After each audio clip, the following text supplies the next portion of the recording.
जिम्मेदार लड़की मिल रही है। कौन इस तरह पीता है?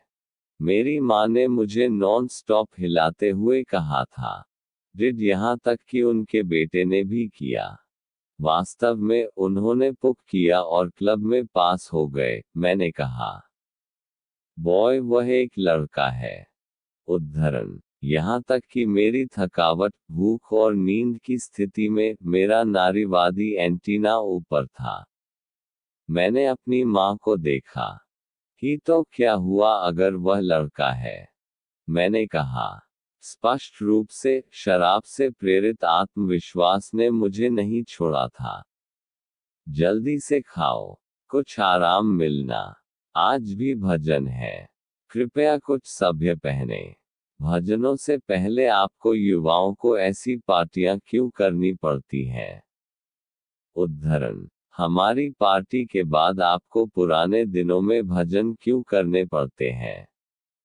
उद्धरण। सिर्फ इसलिए कि आपने पैसा बनाना शुरू कर दिया है, आप कुछ भी कहेंगे।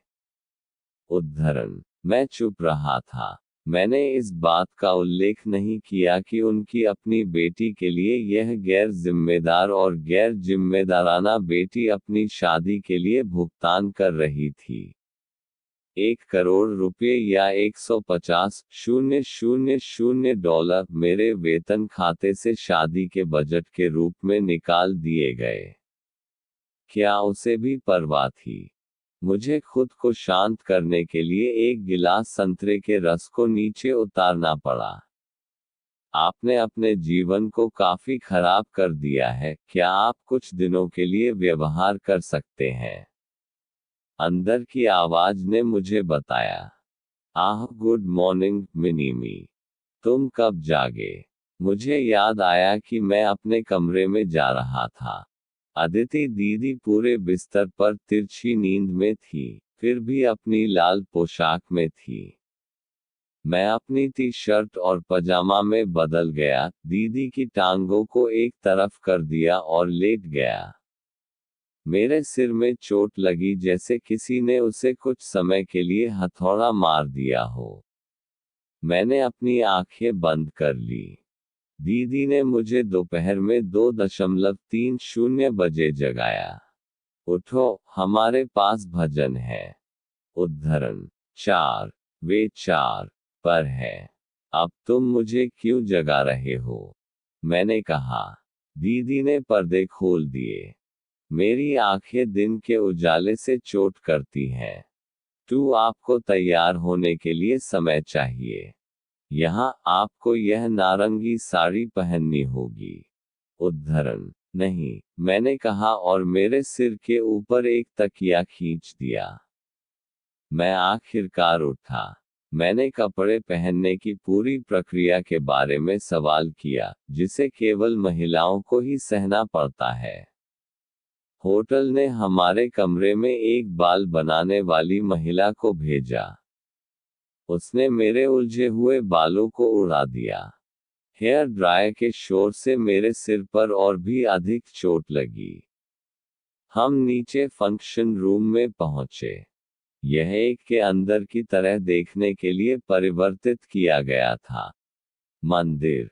परवलयिक आकार में गेंदे के फूल दीवारों पर सुशोभित होते हैं। केंद्र में साईं बाबा की एक विशाल तस्वीर थी।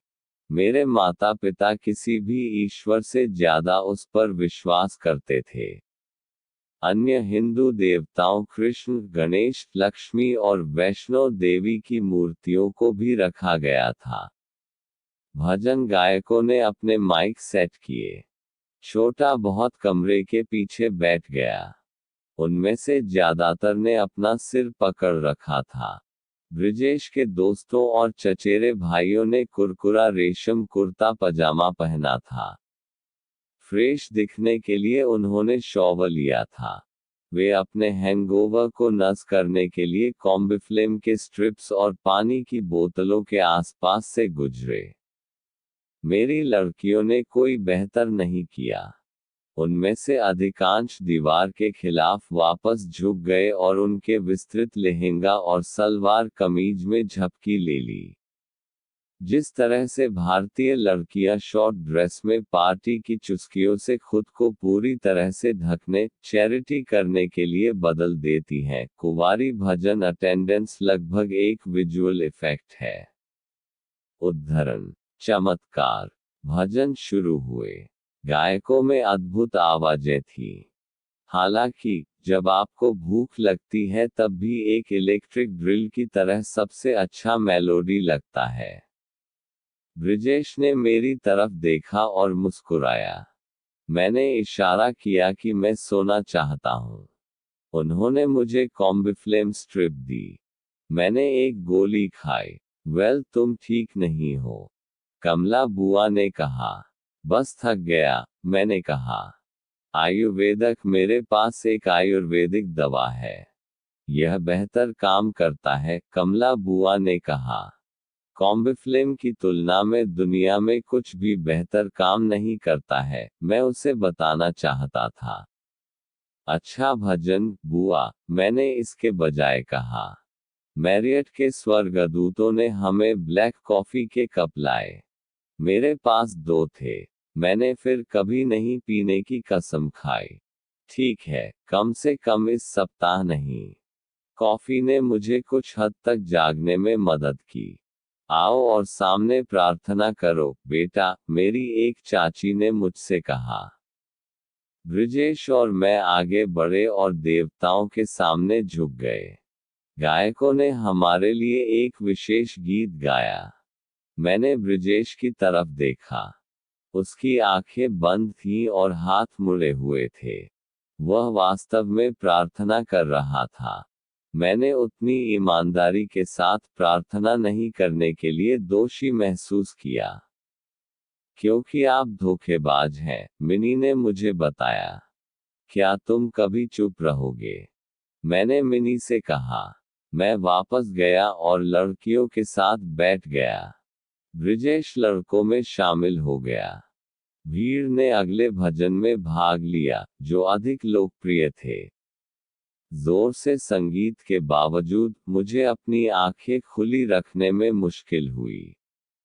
हालांकि मैं एक झटका के साथ जाग गया जब उसके देर से बिस्वा दशा में एक दाढ़ी वाले व्यक्ति ने कमरे में प्रवेश किया। उन्होंने घुंघराले बाल थे और सफेद कुर्ता पायजामा पहना था। हे भगवान! देबू, मैंने शर्मा कर कहा। क्या? मेरे बगल में बैठने वाली रजनी ने कहा।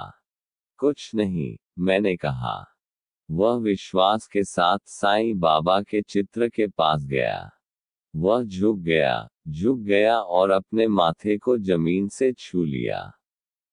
अपनी प्रार्थनाओं के साथ वह पुरुषों के अनुभाग में गया और बैठ गया।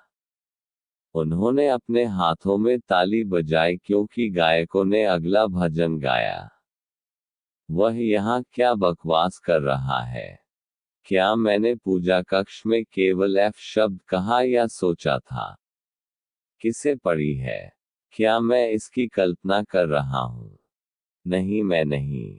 देबू यहाँ क्या कर रहा है? उसने मुझे देखा और मुस्कुराया। ब्रिजेश उसी समय मुझे देखकर मुस्कुराया। मैं उन दोनों पर नकली मुस्कुराया। मुझे देबू से